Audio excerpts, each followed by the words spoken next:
Entrei. Dá pra ver isso aqui, é? E aí, tamo lá.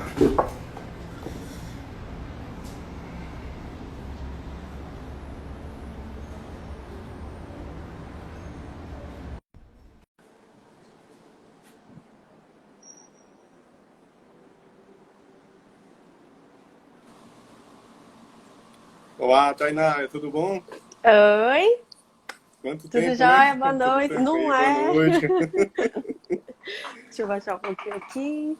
Acho que tá bom a altura. Vou deixar o Tá bom. pessoal entrar mais um pouquinho aqui. Boa noite, pessoal. Tudo bem Boa aí? noite. Como é que tá essa quarentena, né? Nem fala, nem fala. Ju, boa noite. Claudinha, Renato. Boa noite, Ju. Boa noite, pessoal. E aí, Tainá, o que é que tá fazendo aí nesse período aí que a gente tá parado, né? Até 15 segundos atrás eu tava terminando de fazer as unhas pra Tá bem, né? live. Tá bem. Corri. Mas, no geral, é estudando. Eu já perdi todo o meu relógio biológico, porque eu sou muito da madrugada, eu gosto muito de estudar de madrugada. Uhum. Quarto de Também, silêncio e tudo também. mais. E termino que vou virando a madrugada estudando e tá uma loucura, mas tá uma loucura boa. Aproveitando para colocar as coisas em dia, entendeu? Que tava faltando, assim. Mas daqui a pouco já vai chegar uma fase que vai estabilizar tudo e a gente quer voltar a trabalhar, né? Quer voltar a ver o Ai, nem fala, pessoal, nem fala. com certeza. Tá aí, Ansiosa já. vamos começar, né? 6:02 Vamos? aqui. Vamos pedir uma coisinha aqui. Você podia falar, pessoal, aqui um pouquinho mais sobre você, como foi tua formação de fisioterapeuta, como é que faz? Porque, assim, a gente não conhece tanto, até na odontologia muita gente não conhece a especialidade de cirurgia bucomaxilo. E acredito Uhum. que a físio também passa por uma fase de crescimento, né? A gente está vendo vários Sim. campos chegando e tal. Então seria interessante você falar um pouquinho para o pessoal como é que esse processo do fisioterapeuta até chegar onde você chegou, trabalhando na área de fisioterapia facial, como é que se deu esse processo aí? Conta pra gente aí. Então, sou daqui de Recife mesmo, me chamo Tainara. Sou formada há quase 8 anos e já estou há 7 nessa área de orofacial. Não foi nada do que a gente viu na universidade. Eu nunca vi nada na universidade. Disfunção temporomandibular, cirurgia ortognática, nada disso eu vi na universidade. Principalmente a parte do olho, que eu gosto bastante. E isso eu fui buscando. Tem um professor meu que eu chamo de que ele é meu padrinho, que assim que eu me formei, eu vi esse curso no Rio e fui para lá, que era disfunção temporomandibular, e ele me indicou de cirurgia ortognática e eu fui fazendo formações. Aí veio para agregar também a parte da osteopatia, né? Porque eu acho que essa aqui faz uma diferença grande no meu trabalho. Então, a formação completa de 5 anos de osteopatia, trabalho com posturologia, com reabilitação vestibular e fisioterapia ocular. Então, praticamente só essa parte da cabeça Da, para cima, né? assim, né? Pegando bem a face, né? Domina bastante, né? A gente tenta, né? Tenta estudar um pouquinho sempre para poder conseguir. Mas sabe que é uma coisa assim interessante, né? Que a gente, cirurgião bucomaxilo, a gente trabalha muito com osso, né? Aquela questão muscular que está ligada ao osso é Uhum. um campo que merece mais estudos, tá? E merece um contato mais próximo com a fisioterapia. Que assim, a gente não pode fazer tudo, né? A gente não tem o poder de dominar tudo e eu sou isso, eu vou fazer tudo, eu posso tudo, não. A gente vai distribuindo conforme a atuação de cada especialidade, né? Uhum. Entendeu? Deixa eu só mandar um beijo para a doutora Daniela, que ela Manda, me manda. ajudou muito quando eu comecei nessa área. Eu tive uma paciente que ela é odontopediatra e ela me ajudou muito nessa área, porque a minha primeira paciente era uma paciente dela de acompanhamento de anos. Então, um beijo, viu, doutora Daniela? Muito obrigada por Legal, tudo. legal. Eu acho que é importantíssima essa questão da equipe multi, né?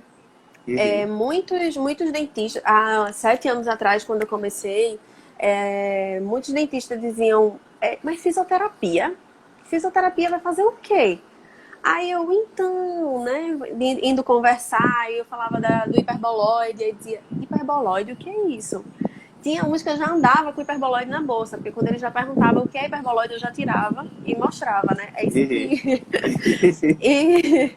E aí ele dizia, então tá certo. Quando for lá para 45 dias, a gente caminha para você. Aí eu, não, você tem que mandar para mim antes da cirurgia, se precisar. Se for... Era ótimo que mandassem antes da cirurgia, né? Aí, mas antes, a maioria não entende, assim, é o nosso papel ainda enquanto fisioterapeutas. E principalmente por conta da fono também, né? Que tem muita Sim, aplicabilidade também nessa sim, sim, área. sim. Eu vou te falar um Mas... pouquinho... Não, pode concluir, pode concluir. Não, pode falar. Você falou da fono, né? Eu vou falar um pouquinho da minha experiência, né? Eu me formei já tem um tempinho, né? Tem uns 13 anos. E desde que eu me formei, eu já entrei na residência. Então, assim, o tempo que eu tenho de formado é o tempo que eu tenho de cirurgia. E o que acontece? Durante a residência, e quando terminou a residência também, eu vi tinha uma carência muito grande de fisioterapeutas que trabalhassem com a área de face. A gente encaminhava um paciente, a gente não conseguia, o paciente não conseguia evoluir no tratamento. Lá, quando eu ainda era residente, a gente fazia estágio lá no Hospital da Face, aqui em Recife, e tinha na equipe lá com o Dr. Portela, um abraço para ele, que tinha uma fono que trabalhava lá com a gente, e ela também dava suporte, mas ainda assim a gente não tinha, como que eu vou dizer, tanto engajamento, tanta proximidade como a gente tem hoje, tá? E aí o que foi que eu percebi? Ao longo desses anos de cirurgia bucomaxila, fiz o mestrado, estou agora concluindo o doutorado, eu percebi, principalmente aqui na cidade da gente de Recife, um crescimento muito grande de fisioterapeutas interessados em trabalhar com a área de face. Tá? Cirurgia ortognática, há um tempo atrás, é uma coisa difícil, né? Não é todo mundo que tinha acesso à cirurgia ortognática, até alguns ortodontistas não recomendavam a cirurgia que é complicada e tal. E hoje em dia a gente está vendo que a cirurgia é uma realidade, né? Muita gente tem feito cirurgia, a gente vendo as equipes aqui na cidade crescendo, tem equipes que trabalham com fisioterapeuta, tem outros que tem fono, tem outros que tem os dois. Então, assim, foi crescendo essa demanda, esse mercado foi sendo preenchido, né? E a gente se encontrou, né, nesse negócio aí de trabalhando, paciente vai, paciente vem, e a gente acabou se encontrando, né? E começamos a fazer uma parceria. Claro que você, assim, a gente sabe que a gente não tem exclusividade, você trabalha com outros profissionais também, pela sua questão ética, isso é perfeito, tá? Assim, um parabéns extraordinário para você, por ser uma profissional, tá bom? Muito obrigada. E isso, assim, é muito interessante, porque a gente tem agora um profissional que a gente pode referenciar, que a gente precisa, não é? E principalmente em cirurgia ortognática, que a gente sempre fica naquela, e aí?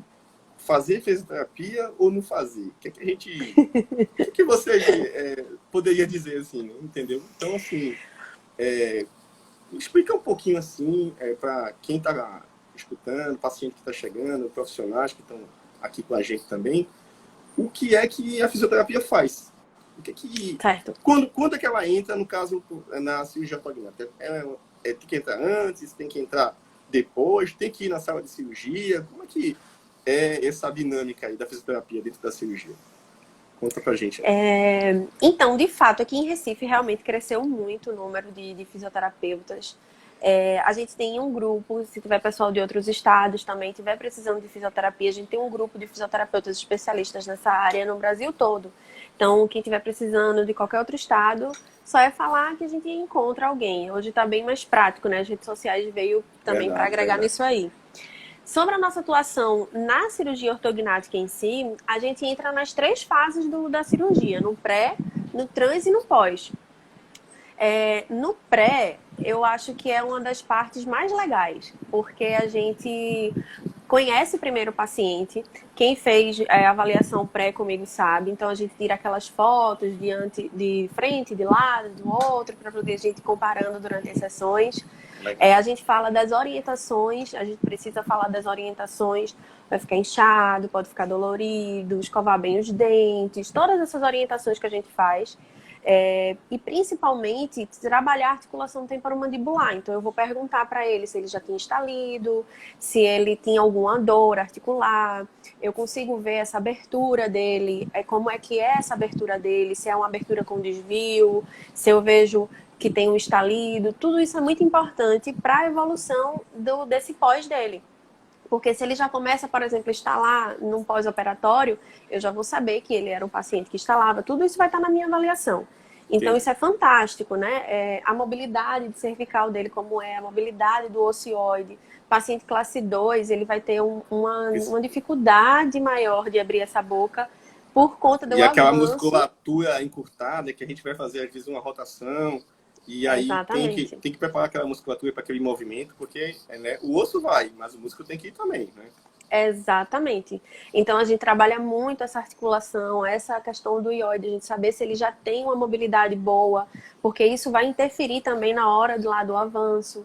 Então a gente precisa ter todos esses parâmetros para poder ir deixando organizado. Na fase trans, a gente entra assim que vocês terminam a cirurgia, de preferência até antes do paciente acordar, né? Então, por quê? Porque nessa fase a gente ainda não teve o pico do edema. Então a gente vai trabalhar de forma bem precoce, fazendo a aplicação de bandagens funcionais, que o pessoal conhece pelo nome do kinesiotaping, mas que é o nome de uma marca, mas tem várias outras. Então a gente faz a aplicação do taping, mas em compressão. Até mandar um beijo para um amigo meu de São Luís, que a gente fez um curso juntos, e ele já trabalhava nessa área, foi ele que me estimulou a trabalhar nessa parte de trans. E aí terminou que a gente criou, eu e ele, assim, um formato de bandagem, que até agora a gente não viu ninguém fazendo um parecido, que é o que eu aplico até hoje, que é onde a gente teve mais resultados. Então a gente aplica aquela bandagem lá no bloco ainda. Tem gente que gosta de fazer laser, tem gente que não faz, depende muito. Às vezes foi uma cirurgia exaustiva, se for uma cirurgia muito cansativa, o paciente ficou. Então, é muito chato você ficar fazendo muita intercorrência ali naquele momento. Então, eu gosto de aplicar a bandagem. E aí, com 3 dias, 5 dias, assim que você liberar, que Tainara tá ok, já pode começar. Então, 3 dias, ele já tá fazendo comigo o pós-operatório. Já tá fazendo, depois de 3 dias, já começa a fazer a movimentação. Exatamente. Certo. Aí você diz, mas Tainara, todo mundo é 3 dias? Não, vai depender. Se o paciente está se sentindo bem, se o paciente já consegue se levantar, se alimentar, se ele não está tendo nenhum tipo de vertigem ou tontura. Então, tudo isso influencia para eu saber se ele vai começar com 3, com 5, com 7 dias. Sabendo que essa bandagem pode ficar até 5 dias. Então, eu gosto de fazer antes, justamente para a gente não esperar que ela fique descolando, que ele sinta mais incômodo ou que esse edema comece a se alastrar. Ô, Tainara, como é que funciona essa kinesioterapia? Como é que ela atua para poder controlar esse edema aí? Então, a kinesio, ela é um motivo de briga às vezes, porque muita gente acredita, muita gente não acredita, às vezes em artigo científico ela diz que não tem eficácia, e a única parte que ela é eficaz é justamente essa de contenção e de drenagem, é a única parte. A bandagem ela vai ser aplicada de acordo com a função muscular, o que é que a gente quer que aquilo aconteça. Então, a gente precisa de um conhecimento muito bem assim, de anatomia, a gente precisa de conhecimento de biomecânica. Não é simplesmente cortar e colar uma fita. A maioria das pessoas fazem esse procedimento de cortar e colar porque ela é elástica, então a gente vai dar mobilidade àquela região. E a maioria das pessoas tem essa mania de cortar e colar, achando que só aquilo vai resolver. Não vai resolver. Não é simplesmente colar lá e tá legal, é assim mesmo. Exatamente. De uma foto, de um colega, de um congresso, quer dizer que exatamente. Até a ordem da aplicação também, né? Até a sequência, exatamente. Até a sequência de aplicação, isso interfere. Então, a gente precisa de um conhecimento. Por isso que, às vezes, os artigos, eles dizem que não é tão eficaz. Porque depende muito de como a pessoa aplicou, a tensão que colocou, porque a gente tem um nível de tensão que pode colocar. Então, tudo isso influencia. Você precisa de um conhecimento prévio, você precisa, né, trabalhar um pouquinho com aquilo ali.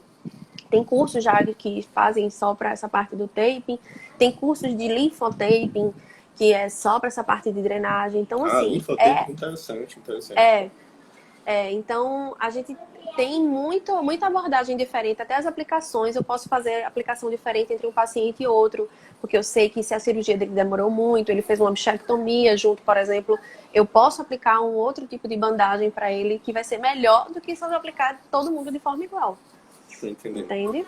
E tanto é que às vezes eu até observo na clínica também, que às vezes no pós-operatório o paciente ainda vem com algumas bandagens, né? Vai passando aí. Isso quanto tempo, Tainá, o paciente fica com essas bandagens assim, no total, assim, no tratamento? Olha, eu gosto de ficar até 15 dias. Depois de Até 15 15 dias, dias. ela não tem mais função. Assim, eu não vejo mais função nela. Até porque o paciente com 15 dias, ele já está tão bem que a bandagem ela não vai ser nem necessária, sabe? Com 15 dias ele já está evoluindo tão bem, ele já está começando a abrir a boca. Então, tem tantas outras coisas que vai ajudar naquela estase venosa que a bandagem é besteira. Eu não vi estudos comparando, né, o uso da cirurgia da bandagem com e sem, mas na vivência clínica, é claro que precisa ter mais comprovação científica, eu vejo que os pacientes têm apresentado menos edema. O edema o paciente tem ficado mais sequinho, a recuperação do paciente tem sido mais rápida, tá? Não é claro que isso não se deva só a isso, mas eu acredito que tem um fator que contribui bastante para essa recuperação do paciente. Muito, muito. Até os próprios artigos, às vezes a gente vê uma falha metodológica, uma falha em coleta. Aí até porque, assim, para mensurar é muito complicado. A gente precisaria de Já uma vi fita e ir mensurando. falando, e aí o pessoal não chegava à conclusão. Então é porque é muito complicado, né? É muito subjetiva, até a própria aplicação. Então, eu teria que padronizar uma aplicação para todos os pacientes. Mas tem paciente que vai ter uma cirurgia um pouquinho maior, vai ter uma cirurgia menor. Então, a gente tem muito viés que esse artigo talvez não né?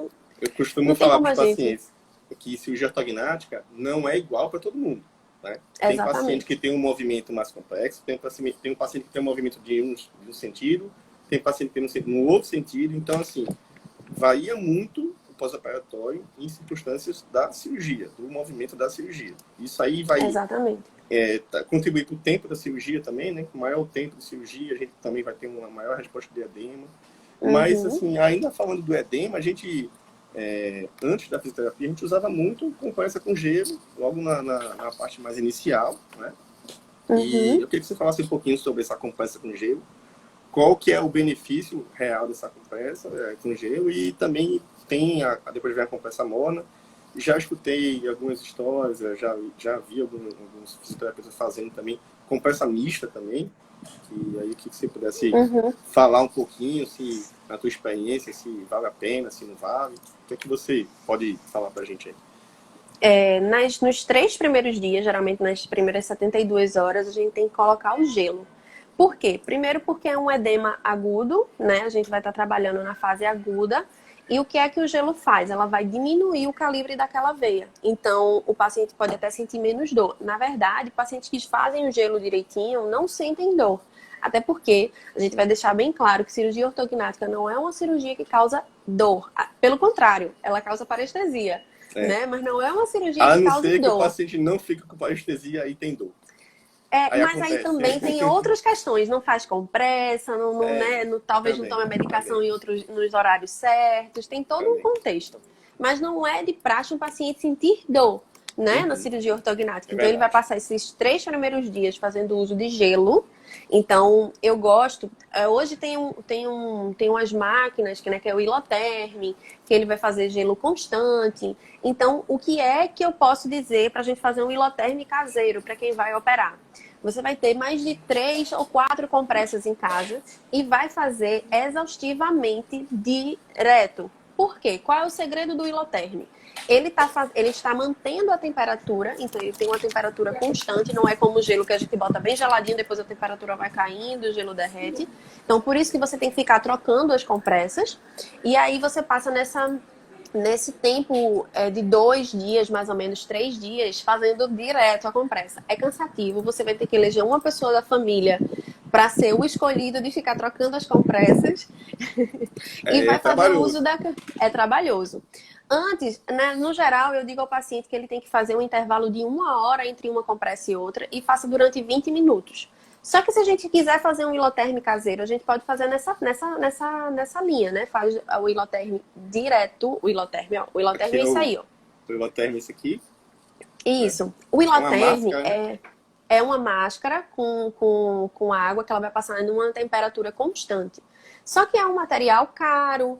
Quem vai, às vezes, Bastante. alugar o Iloterm um dia, sei lá, R$ 1.500. Então, às vezes, não é viável para o paciente. Então, a gente sugere o Iloterm caseiro, que é o com gelo mesmo.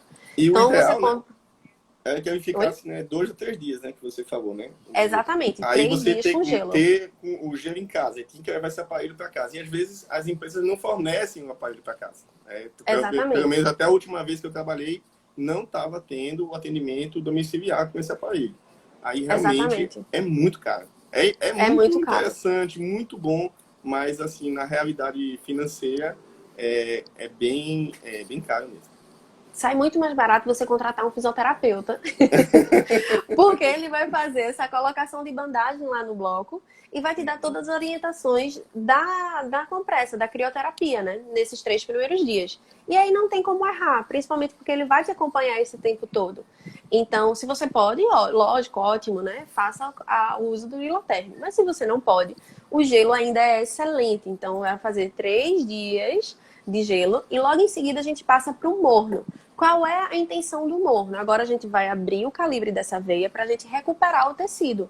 Então a gente precisa de uma recuperação rápida daquele tecido. A gente precisa que comece a ser irrigado novamente para a gente poder conseguir recuperar ele mais rápido.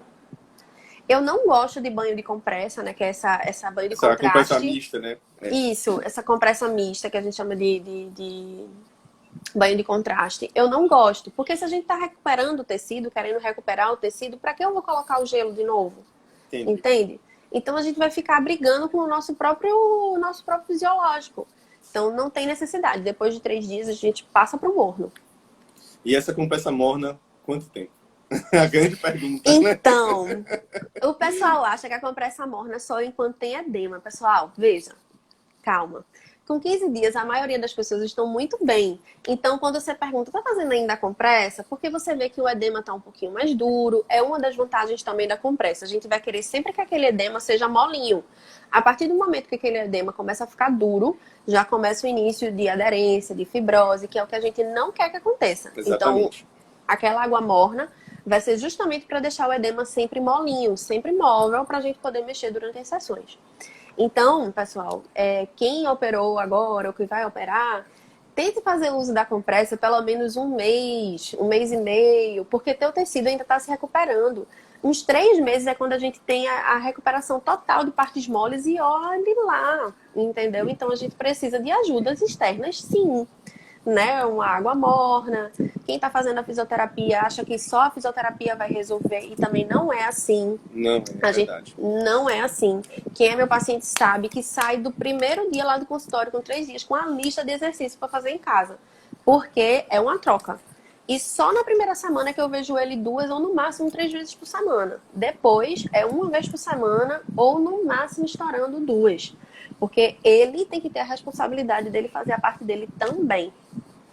Eu acho interessante os pacientes que, na fase inicial, né, que coloca o gelo, esses 3 dias, o paciente ele segue bem à risca isso, né? Ele coloca lá o gelo, tem aquele todo cuidado, se o gel foi recente, mas quando chega na compressa morna, que ela tem um Na papel morna, o bicho pega. super importante, aí, não, vou fazer uma vez ao dia, tá dando, eu esqueci de fazer, fiz, mas não foi um tempo bom, então, assim, negligencia bastante essa utilização, né?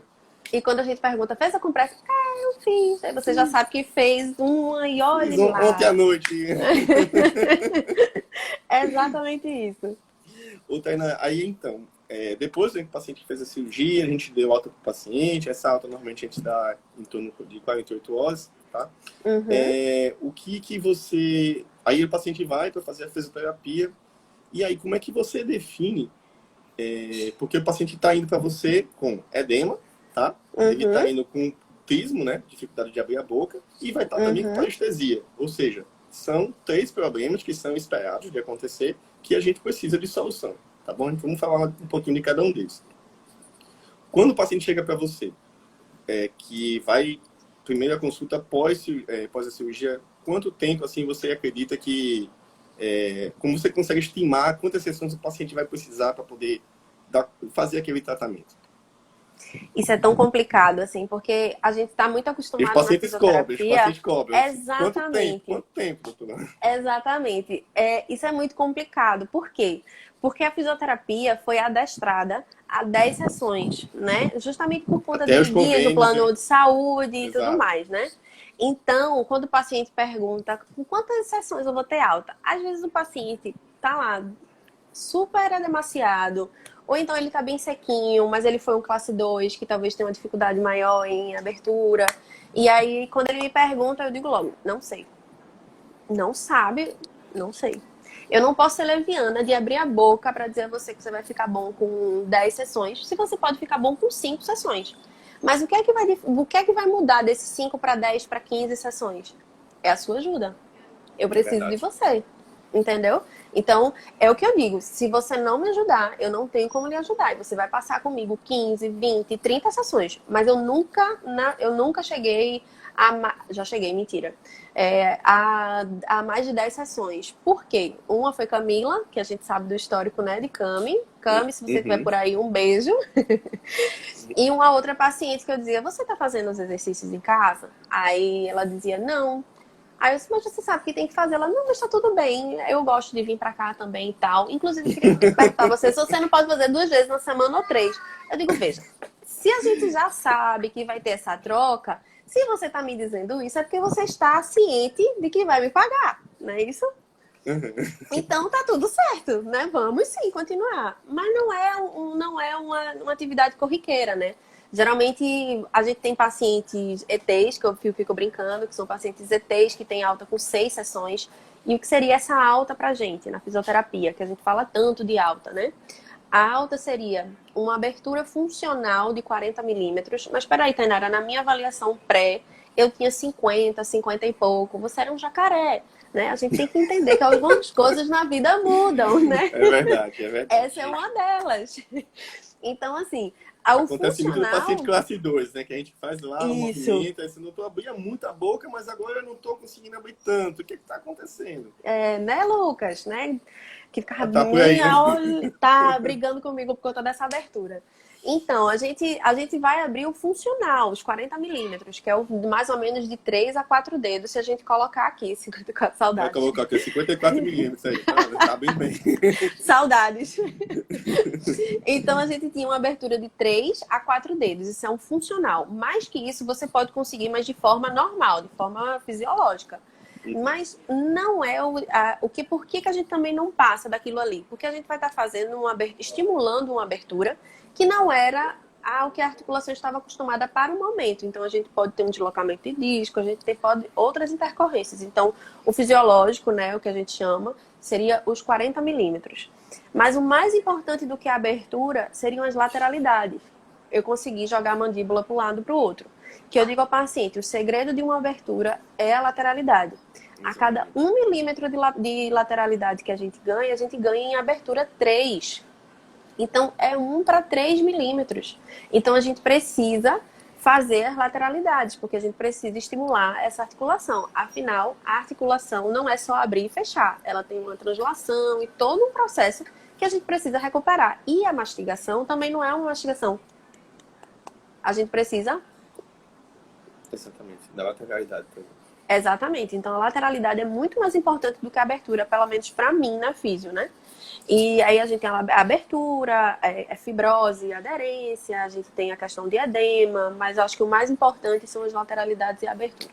E assim, quanto tempo de sessões que o paciente tem que ir? Porque na fase pós-operatória inicial, assim, na primeira semana, é um pouquinho difícil se locomover, tem a volta no cirurgião, tem que ir para a sessão, tá operado, ele não está muito disposto a fazer. Então, assim, você já gostava de trabalhar, que ver o paciente todo dia, 3 vezes na semana? Não. Como é que você trabalha nesse sentido? Eu não gosto de ver o paciente todo dia, até porque o próprio corpo ele tem um processo de autocura. Então, a gente vai dar o estímulo para ele se regenerar. E aí, com a compressa, com a contração dos exercícios, que são 2 coisas que a gente vai melhorar muito essa estase venosa. Um é a contração muscular E a outra é a drenagem. Então, a drenagem ele vai fazer comigo, mas a contração ele vai fazer em casa, 3 vezes ao dia, 10 repetições de cada exercício lá que eu coloquei para ele. Então, eu não gosto de trabalhar assim, todos os dias, 3 vezes ao dia, 4 vezes, eu não gosto, na semana, desculpa. Eu gosto de trabalhar na primeira semana, porque a gente tem o pico do edema, eu vou mudar o tipo de compressa, ele ainda está se adaptando. Eu gosto de ver de 2 a 3 vezes no máximo. 2 a 3 vezes. E depois a gente espaça para de 2 a 1 vez por semana. E para essa questão de abertura de boca próximo desses 40 milímetros, o que é que você faz, Tainá? Você faz terapia manual, você faz o hiperbolóide que você falou, você recomenda fazer ultrassom, TENS, o que é que você... Então, é bem polêmico aí muito polêmico. Desculpa aí, mas a gente precisa... Não, mas eu acho ótimo. Acho ótimo, adoro polêmicas. Não, brincadeira. Mas, ó, quando a gente estava conversando, inclusive, do que é que a gente poderia falar aqui na live, teve uma parte da gente falar o que não deveria fazer, né? Quando não fazer a fisioterapia. Exato, isso também é muito importante. Ela usa um pé de cabra. Horroroso você, viu? O que é que a gente não faz na fisioterapia? Paciente que está com infecção, paciente que está com os pontos infeccionados e tudo mais, a gente não vai mexer. Gente, não adianta a gente brigar com algo fisiológico. O corpo dele está acontecendo algum processo que a gente não vai conseguir fazer. Então, voltar para o cirurgião, eu lembro que teve uma paciente, né, que está por aqui, que o ponto dela abriu e aí ela disse, eu quando fui escovar os dentes, eu senti a minha placa. Vê se isso é a placa mesmo. Quando eu dei uma aberturinha assim, eu vi era a placa. O que é que eu fiz na hora? Liguei, não foi?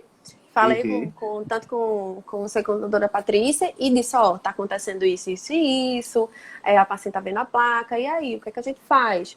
A conversa com o cirurgião, essa proximidade com o cirurgião e isso é muito bom. É muito importante, porque ele precisa saber o que é que está acontecendo e eu preciso saber o que é que ele está dizendo lá, né? Então, o que é que a gente não faz? Da parte de eletrotermofoto da fisioterapia, é só o laser que eu uso no rosto. O ultrassom eu não uso e não recomendo, porque a gente tem, se a gente for falar de fibrose e aderência, tinha umas vertentes que falavam que o ultrassom ele era bom para a questão de quebra de fibrose. Isso já caiu, isso já não existe. E o ultrassom, ele trabalha com vibração. Então, a gente está com uma plaquinha lá, o osso segurado com uma plaquinha, parafuso. Não tem sentido a gente trabalhar a vibração naquele lugar. Não, Tainara, mas o ultrassom tem uma modalidade que ele esquenta. Ele não faz só a vibração.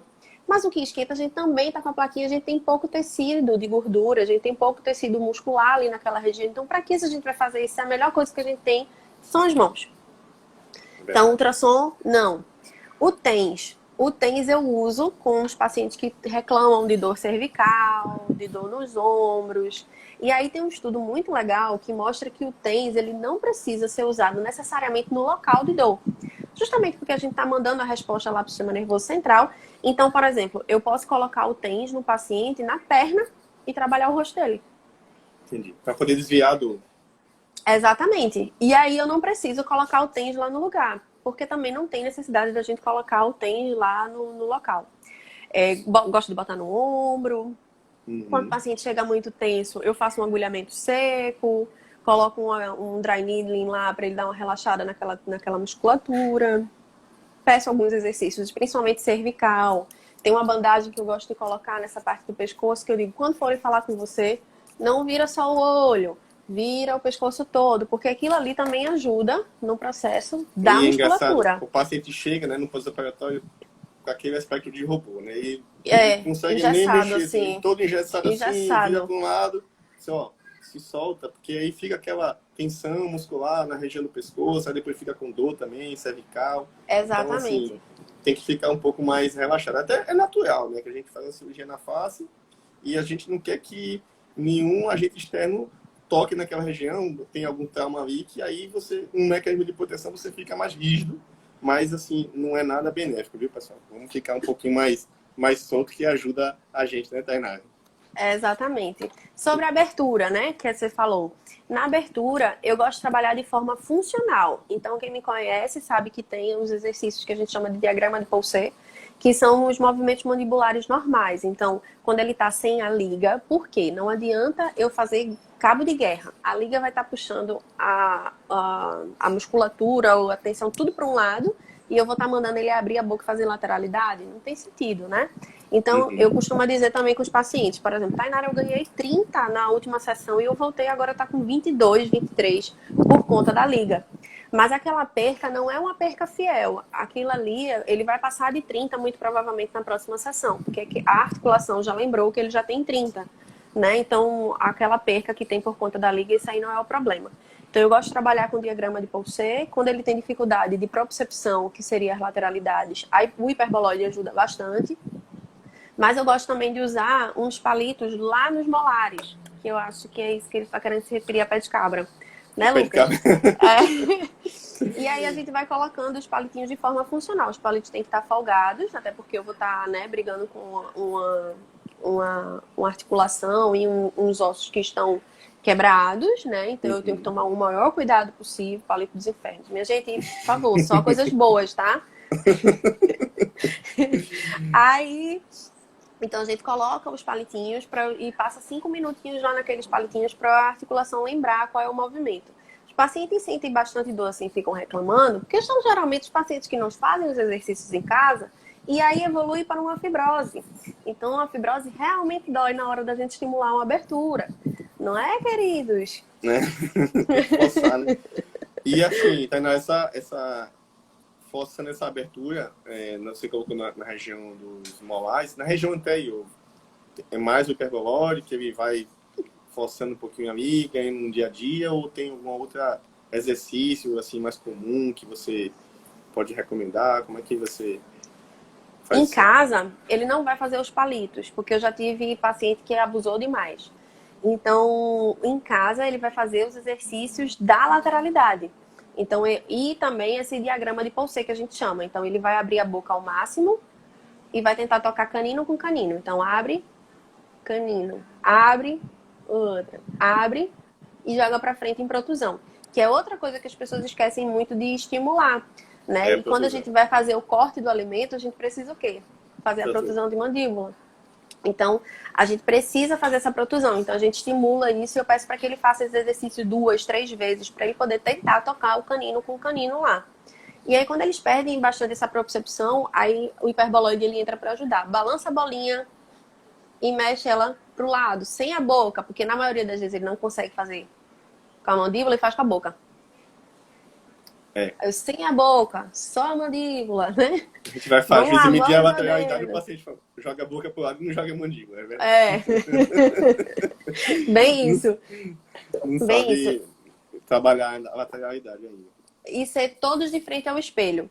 Por quê? Porque eu preciso que você veja o que é que está em limitação, o que é que está com dificuldade. Tainara, ó, eu tenho muita facilidade de fazer a lateralidade para esse lado direito, mas para o lado esquerdo não vai de jeito nenhum.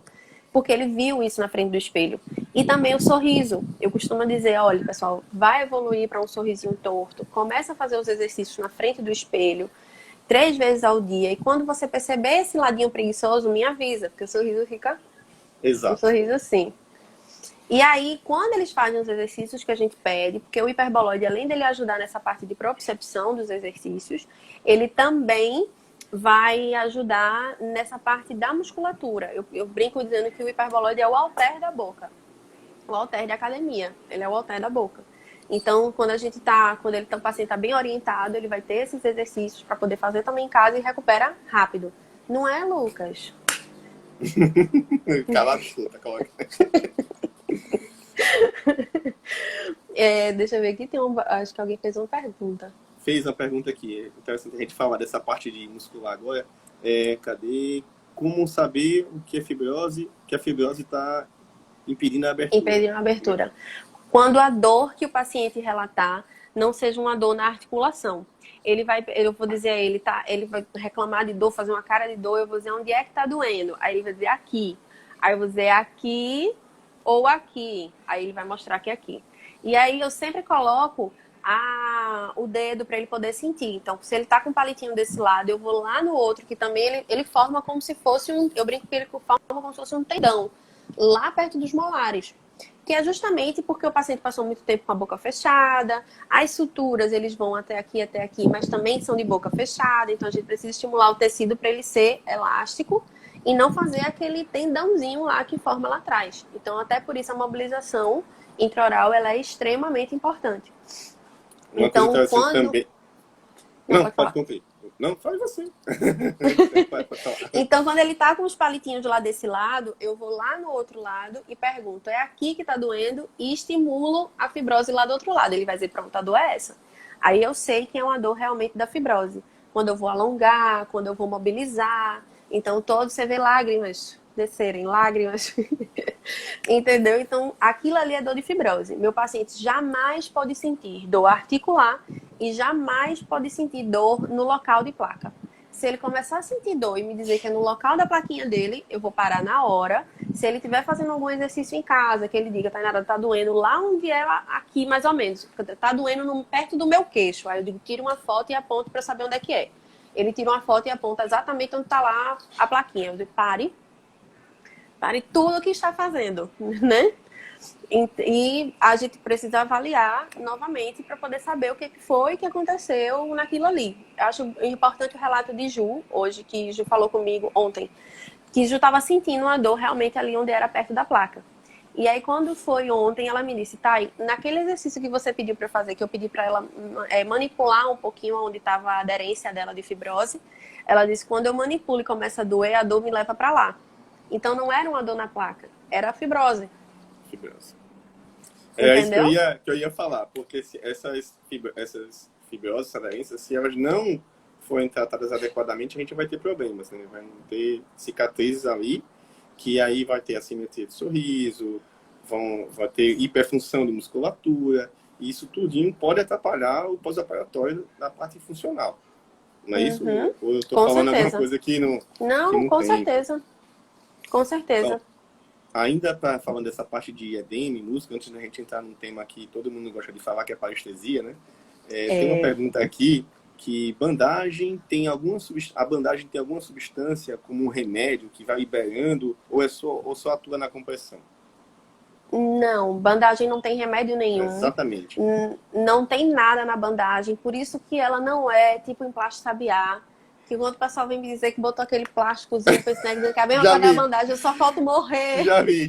Paciente que comprou, chegou, já comprei aqui. Exatamente. A gente precisa de um conhecimento básico de anatomia, por isso que ela tem resultado e às vezes não tem resultado. Se você aplica de qualquer forma, você não está pensando em canal linfonodal, que são os linfonodos que vão ajudar naquele líquido que retornar. Você não está pensando na função muscular. Se eu estou aplicando, por exemplo, eu sei que o masseter vai ser mais ou menos aqui, eu vou aplicar a bandagem para cá. Então, eu não estou indo diante da fibra muscular. Então, é por isso que a bandagem tem resultado e outros não tem, porque você precisa preservar a anatomia, a biomecânica, tudo isso para você poder ter resultado. Então, ela não tem remédio nenhum. E quem aplica é o fisioterapeuta, não é o cirurgião. O cirurgião está colando ali e não tem o conhecimento teórico que tem o físico para poder fazer. Tá, pessoal? Exatamente. E aí, é o seguinte, a gente falou, né, de edema, explorou bastante, falou um pouquinho da parte de abertura de boca e agora vamos falar de parestesia. Que é o bicho papão, né, que todo mundo fica falando. Que fica, o bicho papão. Como é que é? Eu vou falar só um pouquinho. Parestesia, tá? Aquela sensação talhada que vai ter. É semelhante àquela fase que a gente tem uma anestesia ali na região, um tratamento odontológico, e ela tá indo embora. Então você sente parcialmente e outras vezes você não sente. E até em algumas situações você não pode não sentir nada. Então isso vai variar de paciente para paciente. Sendo que o tratamento é bem difícil. Né? A gente não tem hoje nada que vá garantir que o paciente não tenha. A gente pode tentar olhar a tomografia do paciente, saber onde está a posição do nervo, fazer um corte um pouco mais longe desse nervo, mas ainda na cirurgia existem manipulações, existe a placa, o parafuso que a gente vai colocar, compressões, então o paciente vai ter essa parestesia. O normal é ter. O anormal é não ter parestesia. Não ter e ter dor, né? E ter dor. Acontece. Já teve os pacientes que a gente já fez a cirurgia, não relataram parestesia. Assim, poxa, por um lado você fica feliz, né, que o paciente não vai ter parestesia, mas o outro você fica preocupado que o paciente pode ter mais dor. Tá? Então, é uma coisa bem difícil de tratar. O tratamento, né, a gente pode fazer um tratamento medicamentoso, que na maioria dos casos não resolve, né? O paciente começa a se entupir de medicação e tal. Não, vou começar a tomar isso, vou fazer não sei o que, não sei o que. Não resolve, não vai resolver 100%. E a gente manda para físio. Às vezes a gente consegue ter uma resposta. Não por conta da física, acredito eu, uma aceleração dessa resposta, né, Tainá? Você consegue estimular com laser. Fala mais um pouquinho disso aí, para ver como é que você consegue acelerar essa resposta, já que essa parestesia ela demora um pouquinho e às vezes ela fica mais tempo mesmo, né? O que a gente costuma dizer é que ele tem de 6 meses a 1 ano, mais ou menos, aí para ele dar um sinal de vida, né? Assim, para voltar. Tem algumas medicações, como você falou, que podem ajudar, que são a base de vitamina B12, que a gente não precisa falar nomes, porque você provavelmente vai estar com fisioterapeuta. Então, que se vai operar agora. Então, o que a gente usa bastante é o laser. O que é que o laser de baixa potência? O que é que o laser vai fazer? Ele vai acelerar a cicatrização, então ele vai ajudar nessa cicatrização, ele vai ajudar na produção do calo ósseo e vai tentar fazer essa regeneração neural. Então, o laser, ele é só vantagem para a gente trabalhar no paciente. Então, a gente pode trabalhar de forma intraoral e extraoral. Lembrando que por conta da parestesia, que geralmente é nessa região de mento, a gente iria pelo ramo mandibular por conta do trigêmeo, né? Que o trigêmeo seria mais ou menos assim. Então, esse ramo mandibular é que geralmente dá essa questão da parestesia aqui no mento. Só que a gente tem um processo de músculo muito forte, que é o masseter, a gente tem um processo de osso, então o raio ele não chegaria exatamente lá. Então, a gente tem pontos específicos que a gente tem certeza que o laser está chegando, que o laser está chegando realmente lá no nervo que a gente precisa fazer essa regeneração. Mas a gente também tem a acupuntura, a gente tem a eletroacupuntura, né, que também é muito bem-vinda. A gente tem pontos da acupuntura que eu já trabalho com os pacientes agora também, com agulha e o laser. A gente tem a auriculoacupuntura em alguns pontos que também podem ajudar nessa parestesia. E a melhor coisa que você vai fazer também são os exercícios. Porque você vai estar lembrando, principalmente porque assim, o trigêmeo ele é um nervo sensitivo, de sensibilidade. Ele não é um nervo motor. Então, você fazer os exercícios, você vai estar ajudando ele também. A compressa, a mudança de compressa. Então, o que é que eu costumo dizer ao paciente? Que você pode fazer mudança de texturas e temperaturas. Então, pega primeiro uma escovinha de dente, depois pega um pincelzinho de maquiagem. Você pode pegar depois um algodãozinho com água morna e depois um com gelo. Pega aquela bucha de lavar prato, passa a parte amarelinha, depois passa a parte mais verdinha. Cuidado para não arear, como a gente diz aqui, né, no Recife. Não arear a região. Não adianta forçar, que ele não vai voltar se forçar. Você vai machucar a região, tá? É o nervo trigêmeo a ser estimulado para ser... Isso, é o nervo trigêmeo, o ramo mandibular, no final dele lá, ó, olha lá a foto. Que a gente chama de alveolar inferior. É a saída dele aqui para ele formar o mentual. Não é o facial. Aqui, onde tá a mãozinha aqui, ó. Ele passando aqui. Olha lá em cima, onde tá a mãozinha, ele vai passar isso aí, é o ramo 3, né? O V3, que a gente chama, o 5-3, tem gente que chama. Ele vai sair no forame aí, que aí é o alveolar inferior, e vai se formar o mentual. Que é justamente muito perto de onde... Exatamente. Que é justamente muito perto onde fica lá a plaquinha. Então, quando ele vai fazer, né? É isso aí, o doutor Alipe pode falar com mais propriedade. Então, quando ele vai fazer a questão do corte, né? Então, você tem um estiramento, às vezes, do nervo. Então, por isso que a gente precisa trabalhar bastante essa região. Olha ele aí, como ele é lindo. Olha ele aqui, ó. E uma coisa interessante também, né? Que a gente observa também, eu já vi até estudos, que essa parestesia aumenta à medida que a gente faz tanto a osteotomia sagital do ramo, quanto faz a cirurgia do mento. Principalmente que no mento a gente passa muito próximo desse nervo, né? A gente corta normalmente 6 milímetros abaixo do forame e tem variação anatômica. Às vezes ele faz normalmente esse nervo aí faz um loop para frente, ele faz a curvinha para frente e volta para poder emergir depois. E nesse corte que a gente faz da mentoplastia, a gente pode lesionar esse nervo. Então, quando você tem mentoplastia associada, a chance de parestesia ela aumenta. Tá? Isso aí é uma coisa que já foi bastante estudado, debatido. Renato, você falou também sobre a eletroacupuntura, né? Conta pra gente aí como é que funciona essa eletroacupuntura. A eletroacupuntura, ele vai pegar exatamente esses pontos, né? Que a gente tem os pontos mais ou menos de saída, de sensibilidade, mais ou menos, e vai passar a corrente. É uma corrente específica para quem tem um aparelhozinho de eletroacupuntura. A gente na fisioterapia pode usar o FEIS, que seria de eletroestimulação, tipo o TENS, que é o do choquinho, só que é um choquinho diferente. Mas eu gosto realmente de, se for para fazer eletroacupuntura, indicar para um fisioterapeuta que tem essa parte de acupuntura. O que eu faço são os pontos com agulha mesmo, que é a mesma agulha, mas em dry needling, que a gente aprendeu.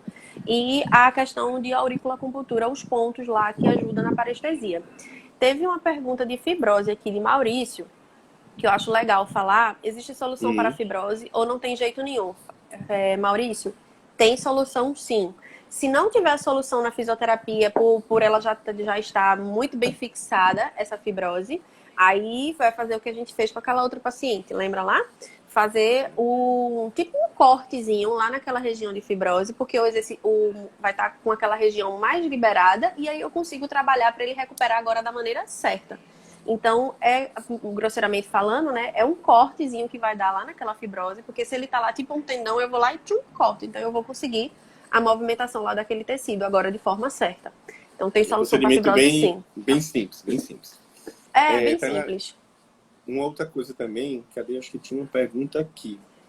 Teve um aqui também. Quanto tempo é válido fazer essa estimulação com escova e pincel? Eu lembro muito bem, na época da faculdade, que em caso de parestesia, até a gente estudando neuroanatomia, a gente vê um pouquinho de estimular o nervo com o pincel.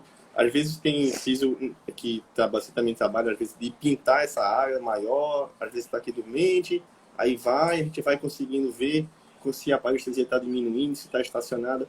O que você fala, essa questão do pincel aí, da escovinha? Eu acho que assim, quando a gente pode ter resultado do nervo até de 6 meses a 1 ano. Então, se você está nesse prazo, você pode sim estimular. Agora, lembra que se você não estava estimulando antes, você precisa estimular um pouquinho mais para ele poder ter essa resposta aí rápida, entendeu? Rápida, assim, né? Então, se não faz 2 vezes ao dia, 3 vezes ao dia, mas sempre estimulando texturas e temperaturas diferentes, porque o nervo trigêmeo, ele é um nervo sensitivo, de novo, ele só é um nervo motor para os músculos da mastigação. Então, se a gente estimular a sensibilidade, pode ser que ele retorne mais rápido. Teve uma pergunta também de Luiz. Precisa fazer fisioterapia antes da cirurgia ortognática? Depende. Nem todo mundo precisa fazer. Depende se você tem uma disfunção temporomandibular, se você tem um deslocamento de disco sem redução. Depende de várias outras coisas. Então, se o ideal realmente seria... classe 2, o movimento vai ser muito grande, a gente precisa preparar essa musculatura, alongar essa musculatura. Exatamente. Então, se você também está sentindo dor, se você tem uma alteração cervical... Por isso que a fisioterapia é tão importante, não desmerecendo a fono, porque, por exemplo, posicionamento de língua, deglutição e fala, essas coisas, com certeza parece que adivinhou meu pensamento aqui. A gente indica para fono. Porque, por exemplo, tinha uma outra paciente, exemplo 4, que está aqui, que ela nunca tinha mastigado com os molares, ela sempre mastigava com os incisivos. E aí agora que ela tem a oclusão, que a gente chama em caixa de sapato, ou a dente de cima vai estar lá, normalzinho no dente de baixo, ela diz que não consegue mastigar. Mesmo que eu faça treino proprioceptivo, de hiperboloide e tudo mais, é uma paciente que nunca mastigou. Então, assim, ela precisa ir para um fono, porque o fono, exemplo 4, o fono vai ensinar ela esse processo de deglutição, de mastigação, para ensinar de fato ela a mastigar. Quando é que muita gente acredita assim, não, eu vou procurar um fono ou um físio. Para quem eu vou procurar? Tá? Eu acho que um complementa o outro. Que são rivais, mas não, são todo mundo de mão dada. Então, Não, trabalha junto com o outro, então... Depende do nível do profissional. Exatamente. Depende do nível do profissional. Porque eu acho que todo mundo vem para agregar. Então, o meu espaço termina enquanto o seu começa. Então, assim, cada um no seu quadrado, cada um para evoluir. E a gente sempre tem que lembrar que o ponto principal da situação é o paciente. Então, eu não vou ficar sustentando aquele paciente se eu sei que eu não vou conseguir melhorar com ele. Então, se eu sei que esse paciente, por exemplo, a gente sabe que pacientes classe 2, classe 3, eles têm alteração na região cervical. Então, o fisioterapeuta é o profissional habilitado para trabalhar nessa região cervical do paciente, esse processo postural, adaptar esse processo postural. Até porque, se a gente for falar em posturologia, a gente tem 5 captores que alteram a postura. E um dos mais importantes é a boca. Então, esse paciente está alterando a postura sem ele saber. Ele mudou a oclusão dele, que era um dos obstáculos para a postura dele. Vai mudar a posição da cabeça. Vai mudar a posição da cabeça. E a gente precisa saber que isso pode acarretar em outras coisas. Se a boca estiver influenciando os olhos, então ele pode evoluir com cefaleias e tudo mais. Não é o comum, mas acontece. Então, o profissional fisioterapeuta é o profissional habilitado para isso aí. O fono é aquele profissional que vai estar realmente habilitado para deglutição, para fala, para motricidade oral, quando esse paciente não consegue. Então, é o profissional habilitado para isso. Tá certo? E, Tainá, acho que pra gente finalizar, temos uns 5 minutinhos. O instante passou. Né? Pois é, dava pra gente começar mais tempo aqui. Quando que o paciente tá de alta da física? Porque o cirurgião vai lá, olha assim, a gente normalmente faz assim, na parte da cirurgia, a gente acompanha o paciente na primeira semana, tá? A gente, no primeiro mês, a gente faz, eu e Patrícia fazemos acompanhamento semanal no primeiro mês, depois a gente faz a cada 15 dias, depois a gente, no mês seguinte, a gente faz mensal, depois a gente vai 6 meses, 1 ano, e aí vai 5 e vai pra frente. Então tem paciente que já tá acompanhando aí há 10 anos, tá tudo bem. Mas assim, eu queria saber da físio, como que é esse acompanhamento, quando que o paciente tem alta, se precisa voltar, com quanto tempo, como é que funciona isso? Eu costumo dizer que o paciente vai ter uma alta quando a gente conseguir essa abertura funcional, né, de 40 milímetros, quando ele consegue as lateralidades intactas, quando ele não reclama de processo de mastigação. Então, por isso que é legal, às vezes, essa sessão 1 vez por semana. Porque quando o paciente geralmente está no processo de chegar nos 40 milímetros de alta, é onde eu já consigo fazer muita coisa com ele e ele já consegue evoluir sozinho. Então, se ele disser, Tainara, eu não estou conseguindo mastigar bem e tudo mais, então a gente trabalha essa parte de fazer mais a propriocepção da região de dentes, né, lateralidades e tudo mais. Se ele não conseguiu evoluir, encaminho para fono. Se ele está reclamando de outras dores, que eu sei que eu posso trabalhar, dor de cabeça, dor lombar, dor cervical, então eu trabalho isso com ele também. Mas, no geral, para cirurgia ortognática, é uma abertura de 40 milímetros, lateralidades íntegras, movimentos mandibulares normais, sem edema, sem fibrose e sem aderências. E parestesia não é motivo de alta, parestesia fica. Parestesia, infelizmente, não é motivo de alta, porque senão ele vai ficar comigo 1 ano. Se quiser, tô aqui, pessoal. Mas, né, a gente acompanha, a gente, né, vai fazendo esse acompanhamento por telefone, à distância mesmo e tudo mais. Mas encaminha para uma eletroacupuntura. A gente vai vendo como é que tá o dia a dia, entendeu? Exatamente. Tá bem legal, que a gente vê como é que tá o paciente se reinserindo nas atividades. Fazendo besteiras. A gente vê também por aqui. Né? Então, Tainara, queria agradecer, tá? A live. Se alguém tiver alguma pergunta, pode deixar. A gente tem ainda 2 minutinhos aqui.